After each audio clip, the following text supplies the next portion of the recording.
सहनाववतु सहनौ भुनक्तु सह वीर्यं करवावहै तेजस्विनावधीतमस्तु मा विद्विषावहै। ओम शांति शांति शांति।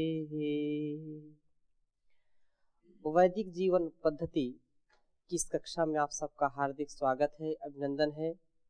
सत्य की चर्चा चल रही है, तो सत्य के विषय में चर्चा पिछली कक्षा में जो हमने की थी उसमें कोई प्रश्न हो तो आप पूछ सकते हैं, उसके बाद आगे चलेंगे। ओम स्वामी जी। जी स्वामी जी, ये बात सत्य की हो रही है, तो जो यहाँ पे लोग कहते हैं कि मुझ में इसमें श्रद्धा बहुत है, जबकि देखा जाए वस्तुतः वह सत्य पे आधारित नहीं होता है। जी उसका कहीं ना कहीं आधार उनका असत्य होता है। किसी किसी का सत्य भी देखा जाता है, किंतु जब हम आलोचना तो नहीं बल्कि उनका जब क्रिटिसाइज भी नहीं करते, बल्कि जो सत्य है वैसा ही बताते हैं, तो वह बुरा मानने लगते हैं। जी ठीक है, बात आपकी आ गई। कहने का आशय ये है कि कुछ लोग जो सत्य है उसको स्वीकार न करके जो असत्य हैं, जिनका समर्थन अधिकांश ज्ञानी पुरुष नहीं करते हैं, और जो अल्पज्ञ हैं, जो उस ईश्वर के स्वरूप को ठीक ठीक नहीं समझते हैं, जो इस जगत के स्वरूप को ठीक ठीक नहीं समझते हैं, वे लोग ऐसी स्थिति में पहुंच जाते हैं और उनको लगता है कि नहीं, ये मेरी श्रद्धा है, मेरी भक्ति है, और उसको वो करते हैं। एक बात इसमें जरूर हमको ध्यान रखनी चाहिए कि पहले हम उन वस्तुओं का, प्रकृति, परमात्मा और आत्मा के स्वरूप को ठीक ठीक समझना, ये सभी का कर्तव्य होता है, और जैसा जिसका स्वरूप होता है वैसा उसको मानना ये सत्य होता है। परंतु कुछ अभाव से, कुछ प्रभाव से और कुछ दबाव से लोग भटक जाते हैं, तो उनको ठीक राह पर लाने के लिए हमको भी पुरुषार्थ करना चाहिए, और उस पुरुषार्थ में हम कहीं उनकी जो है हिंसा ना कर बैठें, इस बात का हमको हमेशा ध्यान रखना चाहिए। हमको धीरे धीरे धीरे धीरे वह असत्य की ओर मुड़ते हैं, तो उनको धीरे धीरे सत्य की ओर लाना है। जो लोग धर्म के नाम पर, सत्य के नाम पर, श्रद्धा के नाम पर, विश्वास के नाम पर अपने जीवन को खोते हैं, जो ठग जाते हैं, दूसरों के द्वारा ठग लिए जाते हैं, वे बेचारे धर्म भीरू, धर्म की जिज्ञासा तो उनके अंदर है, धर्म कर्म करना चाहते हैं, लेकिन उस स्वरूप को ठीक समझ नहीं पाते हैं। तो उन भोले भाले मनुष्यों को, या जो भी माताएं बहनें होती हैं, उनको हमको बहुत ही मधुरता से, समरसता से, परस्परता से उनको सच्चाई के राह पर लाने का कार्य करना चाहिए। जैसे हम सत्य का आचरण कर रहे हैं, सत्य का व्यवहार कर रहे हैं, लेकिन बार बार इस बात को आप शास्त्रों से समझ रहे हैं कि कहीं कटुता ना हो, उसमें प्रेम पूर्वक हो, कोई जोर जबरदस्ती ना हो। जितना आप प्रयास कर सकें कि हम उनको सही राह पर लाना चाहते हैं, और वो भी जो भी व्यक्ति है, यदि वह मूर्ख है तो मूर्ख की तो कोई औषधि है नहीं, लेकिन यदि वो निश्चित रूप से सत्य को स्वीकार करता है, तो एक ना एक दिन वह जो ठीक राह है उस पर वो जरूर आएगा, और वह अपने जीवन को अच्छा बनाएगा। इसमें कोई शंका नहीं हमको करनी चाहिए। इसलिए ऐसा हमको व्यवहार हमेशा करना चाहिए। तो हम महर्षि मनु के कुछ श्लोक पढ़ रहे थे कि उन्होंने ये कहा कि जो किसी भी परेशानी से या किसी के दबाव में या किसी लोभ लालच में जो लोग गवाह होते हैं, जो किसी की गवाही देते हैं, जो साक्षी होते हैं, दो के बीच में जो साक्षी होते हैं, वो कभी कभी बहुत ही असमंजस में पड़ जाते हैं कि क्या मैं कहूं ये भी मेरा मित्र है, ये भी मेरा मित्र है, और गवाह मुझको बना दिया गया है, तो मैं क्या बोलूं। यदि सत्य बोलता हूं तो एक को सजा होगी, असत्य बोलता हूं तो अन्याय होगा। ऐसी स्थिति में मनु के द्वारा, महर्षि मनु ने जो श्लोक हमको इस विषय में निर्भ्रांत होने के लिए कहे हैं, उनका हम स्वाध्याय कर रहे थे। तो ये कहा था कि जो व्यक्ति साक्षी है तो वह जब सत्य बोलेगा तो वह इस लोक में भी और परलोक में भी उन्नति और उत्कर्ष को प्राप्त होगा। वह धन वैभव से, सुख शांति और प्रसिद्धि से कभी भी पीछे नहीं रहेगा, अर्थात वह व्यक्ति सदा सर्वदा उत्कर्ष को प्राप्त होता रहेगा। लेकिन जो झूठ का सहारा लेकर के स्वार्थ में या जो है किसी के दबाव में आकर के असत्य बोलता है, तो वह व्यक्ति इस संसार में भी कष्ट पाएगा, निंदा को प्राप्त करेगा। आप छोटे छोटे व्यवहार में देखें, एक मित्र ने कोई चोरी कर ली या कहीं कोई ऐसा व्यवहार किया जो छुपाने के योग्य है, और किसी ने उसको देख लिया। जब देख लिया तो दूसरा व्यक्ति जो तीसरा है वो जानता है कि अमुक व्यक्ति ने इसको देखा है, और वह बिल्कुल साफ साफ बोल दिया मैं तो देखा ही नहीं। तो जिस व्यक्ति ने आपको जाना था कि इसने तो चोरी करते समय इसको देखा था, वह व्यक्ति आपके ऊपर कभी भी जीवन में भरोसा नहीं करेगा। क्यों? क्योंकि आपने असत्य का पक्ष लिया है, आपने झूठ का पक्ष लिया है, आप निंदा के पात्र होंगे। वह भी चार लोगों से बोलेगा कि यह व्यक्ति विश्वास का पात्र नहीं है। क्यों? क्योंकि जब इसने देखा था तो न्यायपूर्वक, धर्मपूर्वक, सत्यपूर्वक उसको बताना चाहिए। और इसका मतलब भले ही उसका कोई स्वार्थ उसमें ना हो, केवल उसका प्यार हो, उसमें केवल उसका सौहार्द हो, केवल वो उसको जो है उससे प्रेम करता हो, विशेष रूप से उसकी मित्रता हो, उस केवल मित्रता में यदि उसने झूठ बोल दिया है और थोड़ा सा भी किसी ने जान लिया कि ये तो जानता हुआ भी बता नहीं रहा है, तो इसका मतलब जैसा वह दोषी है वैसा ये दोषी है। इसलिए हमको बहुत ही सतर्कता पूर्वक छोटे छोटे व्यवहारों में भी, चाहे छोटा बच्चा हो या बड़ा हो, बेटा हो या बेटी हो, माता हो या पिता हो, भ्राता हो या मित्र हो, प्रत्येक संबंधों में इस बात का ध्यान रखना चाहिए कि कहीं भी हमसे कोई छल कपट ना होने पाए, कहीं भी हम असत्य का पक्ष तो नहीं ले रहे हैं, कहीं हम छोटे छोटे व्यवहारों में भटक तो नहीं रहे हैं, कहीं छोटे छोटे स्वार्थों के लिए अटक तो नहीं रहे हैं। इस बात का जब हम ध्यान रखेंगे तो निसंदेह समझिए कि आपका जीवन बड़ा पवित्र और बहुत ही शुचिता पूर्वक होगा, इसमें कोई संदेह है ही नहीं। और ऐसे परिवार जहां पर ऐसा होता है वही परिवार सुख समृद्धि के लायक होता है, वहां सुख और शांति होती है, वहां कोई भ्रांति नहीं होती है, वहां कोई अशांति नहीं होती है। लेकिन जहां छोटी छोटी बातों में कलह है, एक दूसरे से छल कपट का व्यवहार है, छोटी छोटी बातों में झूठ बोलते हैं, उस घर में कभी भी सुख और शांति नहीं रहती है। आप स्वयं इस बात को समझते हैं, जानते हैं।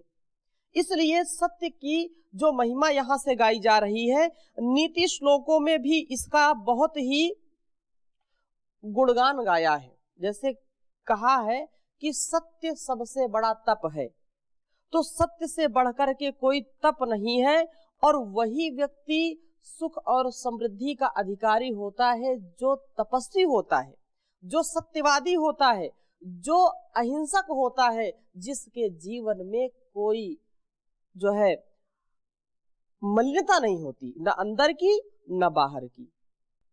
वह घर स्वर्ग के समान है जिसमें परस्परता का ध्यान रखते हैं। और परस्परता कब कायम हो सकती है? जब हम एक दूसरे से सत्य व्यवहार करें, छल कपट से रहित होकर के करें, और यही सबसे बड़ा सुख है। नीतिकारों ने लिखा, सानंदम सदनम सुताश सुधयः कांता प्रिया लापिनी सुधनम सन्मित्रम स्वयोषित रतिः स्वाजा परा सेवकाः आतिथ्यं शिवपूजनं प्रतिदिनं मिष्टान्नपानं गृहे साधो संगमुपासते च सततं धन्यो गृहस्थाश्रमाः। वह गृहस्थ आश्रम धन्य है जहाँ पर छल कपट से रहित व्यवहार होता है, जहाँ बच्चे भी माता पिता की आज्ञा का पालन करते हैं, पत्नी भी पति से बहुत ही मधुरता पूर्वक व्यवहार करती है, कटु वाणी नहीं बोलती है, और मित्रगण बहुत ही अच्छी प्रकार से उस घर में आते जाते हैं, सेवक भी आज्ञा का पालन करते हैं, शिव का पूजन होता है अर्थात परमात्मा की भक्ति होती है, और आतिथ्य सत्कार होता है, वही स्वर्ग के समान घर होता है। लेकिन जहाँ पर असत्य, कटुता और ईर्ष्या द्वेष का भाव होता है, वहां पर यह हो नहीं पाता है। इसलिए यह हमारे जीवन में जो सत्य है उसको हमको मूल में रखना चाहिए, उसको केंद्र में रख करके हमारे सारे व्यवहार होने चाहिए। जी प्रणाम स्वामी जी। जी मैं कह रहा था कि हमारे समाज में वैदिक धर्म में ये एक तरफ सत्य पर जोर दिया जाता है, और दूसरी ओर कहा जाता है कि काम दाम दंड का सहारा भी ले लिया जाता है। साम दाम दंड भेद। जी जी, साम दाम दंड भेद। जी, तो ये कहाँ तक सही है? अपने निजी जीवन में, अपने निजी जीवन के लिए कभी भी हमको असत्य का जो है सहारा नहीं लेना चाहिए। कभी भी हम झूठ ना बोलें। बहुत उससे बहुत बड़ी उपलब्धि हो रही है, राष्ट्र की उन्नति हो रही है। उस स्थिति में जो नीतिज्ञ लोग हैं उनको यह अपने स्वभाव में लाना चाहिए कि चाहे साम दाम दंड भेद से राष्ट्र की उन्नति, लोक की उन्नति होनी चाहिए। हाँ, जन कल्याण होना चाहिए। जन कल्याण के लिए यदि कभी नीतिज्ञ लोग थोड़ा सा भी अनृत बोलते हैं, सत्य बोलते हैं, तो वो नीति के अंतर्गत आता है। परंतु जो आध्यात्मिक व्यक्ति है उसके लिए कहीं भी किसी स्थिति में असत्य का आचरण उसके आध्यात्म जीवन को बाधा वो पहुंचाएगा, वो बाधक है। चले उस प्रसंग को हम और स्पष्टता से समझने का प्रयास करते हैं। एको हमस्मीत्यात्मानम्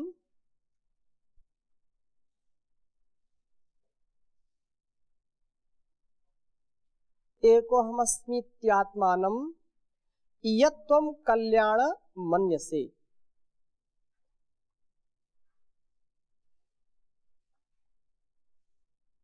यत्त्वं कल्याण मन्यसे।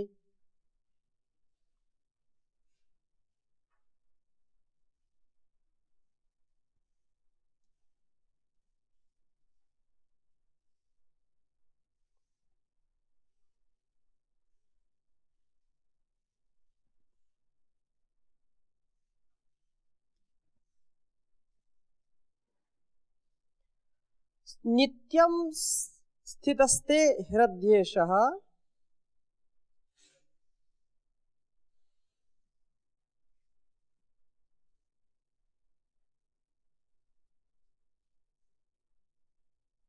नित्यं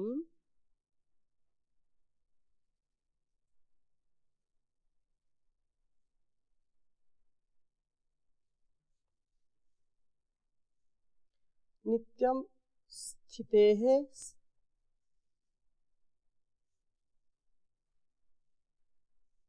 ते स्थितस्ते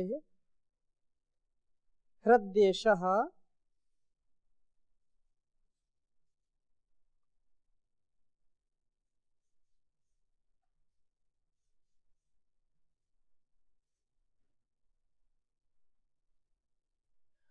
पुण्यापापेक्षिता मुनिः।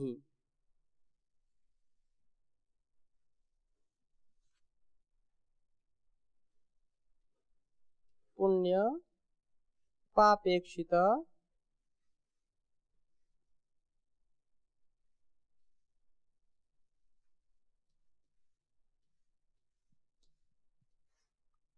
मुनिः।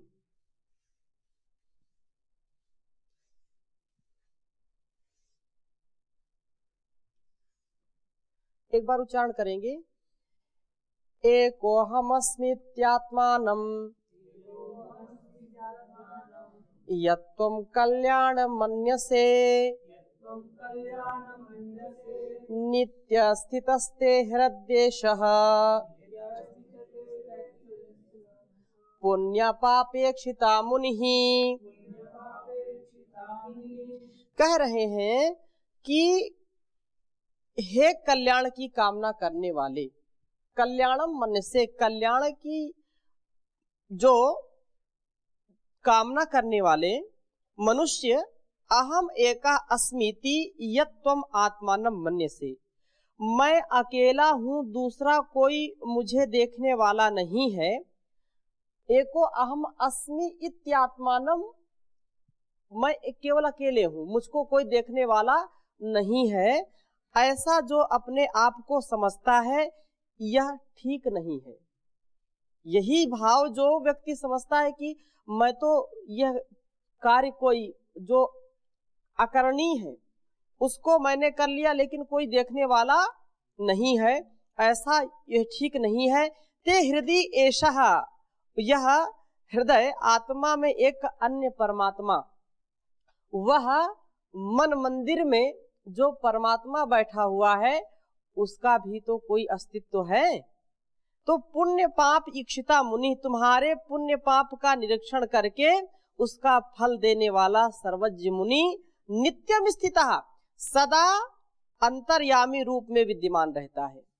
कोई ये सोचे कहीं आसमान की ऊंचाई में या सागर की गहराई में कहीं भी वो चला जाए और यह सोचे मैं तो अकेला हूं, कुछ भी करे, बंद कमरे में कोई देख नहीं रहा है, जहां कमरे में कोई कैमरा भी नहीं लगा है, लेकिन ऐसा जो विचार करता है, जो ऐसा मान करके अपने दुर्व्यवहारों को करता है, पुनरावृत्ति करता है, उनकी गलत कार्य करता है, झूठ छल कपट का व्यवहार करता है, लेकिन वो नहीं जानता कि वह परमात्मा उसके साथ सदा ही रहता है। तो वह जो संसार का रचयिता है, वह जो घट घट वासी है, उसको यदि हम भूल करके पाप करेंगे तो हमारी नादानी है, हमारा ये बहुत ही अल्पज्यता का व्यवहार है। इसलिए इससे हमको बचना चाहिए। ये बात कह रहे हैं कि वह अंतर्यामी परमात्मा सब जगह विद्यमान रहता है, अतः आत्मा और परमात्मा दोनों को अंतःकरण में विद्यमान साक्षी मान करके सत्य बोला कर। कोई कटघरे में खड़ा है, कोई किसी का जो है साक्ष्य प्रस्तुत कर रहा है या साक्षी बना हुआ है, गवाही बना हुआ है, वो गवाह है, गवाही दे रहा है, तो उसको कभी भी असत्य नहीं बोलना चाहिए। क्योंकि तुम्हारे अंदर जो परमात्मा का वास है, तुम्हारे अंदर जो आत्मा है, वो तो तुमको दुत्कारेगी, तुमको ग्लानि से भर देगी यदि तुमने असत्य बोला तो। इसलिए असत्य का कभी भी पक्ष नहीं लेना चाहिए। महर्षि दयानंद लिख रहे हैं कि हे कल्याण की इच्छा करने वाले पुरुष, हे कल्याण की इच्छा करने वाले पुरुष, जो तू कोष्टक में कर दिया मैं अकेला हूं, ऐसा अपने आत्मा में जानकर मिथ्या बोलता है सो ठीक नहीं है। किंतु जो दूसरा तेरे हृदय में अंतर्यामी रूप से परमेश्वर पुण्य पाप को देखने वाला मुनि स्थित है, उस परमात्मा से डरकर सदा सत्य बोला कर। सत्यार्थ प्रकाश में छठे समुल्लास में इन्होंने दिया है। इसलिए हमको इस विषय पर निर्भ्रांत होकर के, यदि हम अपने व्यवहार में, हमारे जीवन में अनेक ऐसे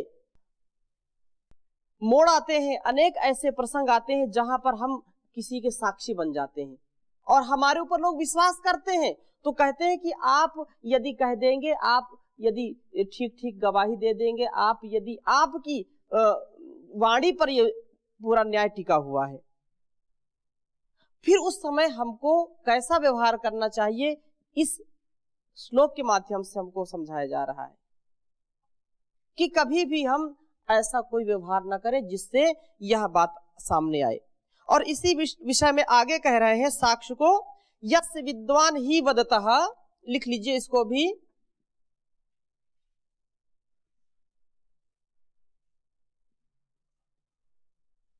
यस्य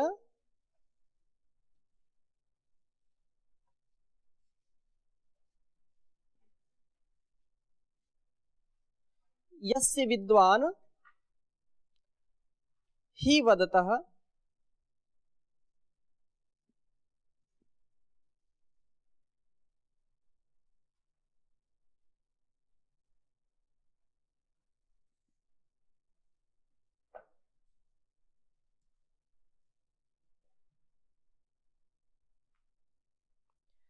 क्षेत्रज्ञो नाभिशंकते।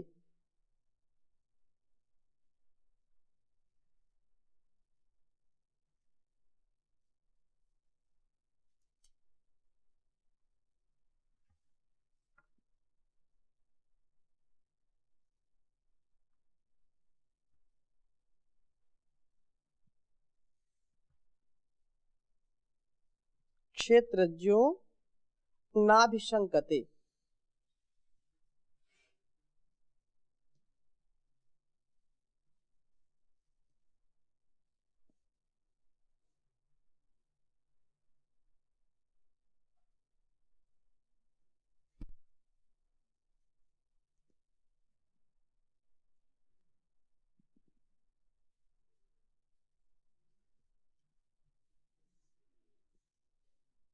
नाभिशंकते, और आगे कह रहे हैं तस्मान देवः श्रेयांसम,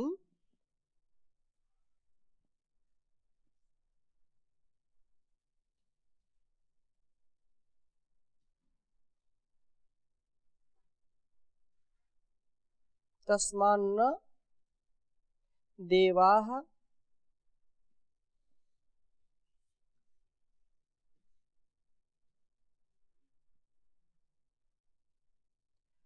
श्रेयांसम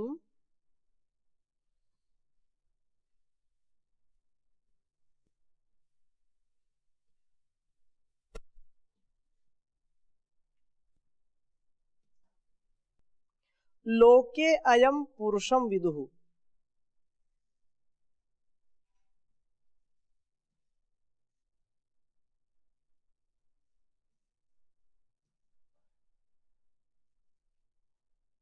लोक्यन्यम पुरुषम विदुः।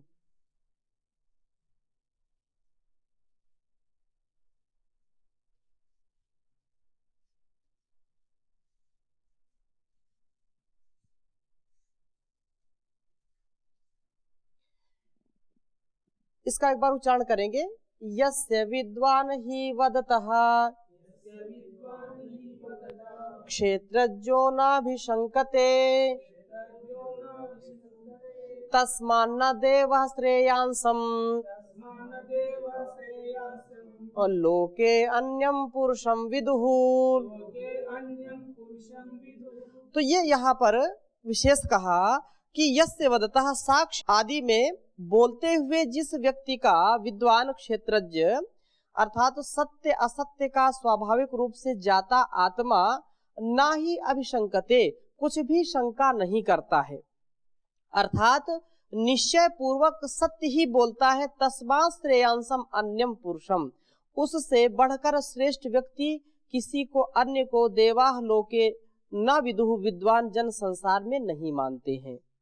कहने का आशय ये है, महर्षि लिख रहे हैं कि जिस बोलते हुए पुरुष का विद्वान अर्थात शरीर का जानने हारा आत्मा भीतर शंका को प्राप्त नहीं होता, उससे विद्वान जो भिन्न उससे विद्वान लोग किसी को उत्तम पुरुष नहीं जानते हैं।